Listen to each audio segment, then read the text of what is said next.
Good morning, everybody. I hope that you all are having a blessed day today.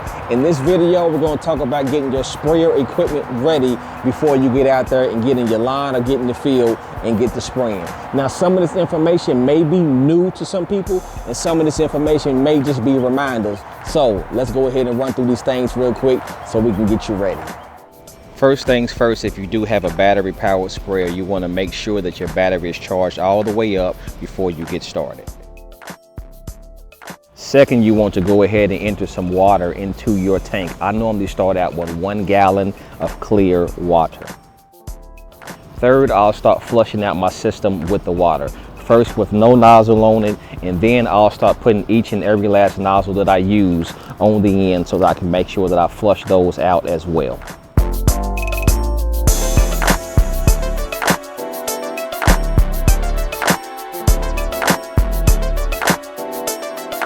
Now you see this tip right here is clogged up.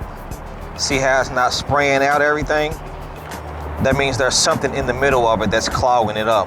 And that's why I like to check all of my tips, because if I get out there in the field and I depend on something that I used last year and it may have some dust, dirt, or debris in it, I will be messed up, especially if I just had one particular tip.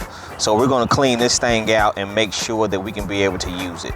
Even if you have a pump sprayer, this is a good time to check that now as well. Go ahead and put some water in that, pump it a few times, and make sure that you run some water throughout the system just to get anything out if there is anything left lingering in it. Also, if you have any commercial equipment, this will be a good opportunity to go ahead and flush the system out as well, making sure that there's nothing inhibiting the flow of the water that's coming through each and every nozzle that you use all the time.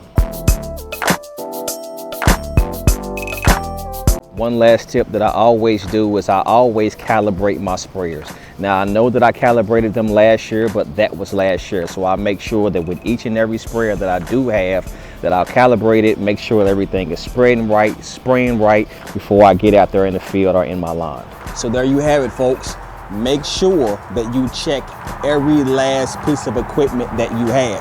I know a lot of people are just used to checking their mowers and their weed eaters and their blowers, but you also want to check your sprayers as well, because the one thing that you would hate to run into is if you fill your sprayer up with all of that good solution that you're going to throw down on your lawn and your pump's messed up or it's not spraying right or something wrong with your tip, then you're going to be highly upset because you got all that solution that you could potentially be wasting. So make sure that you check it, rinse it through with water several times. I normally start out with 1 gallon.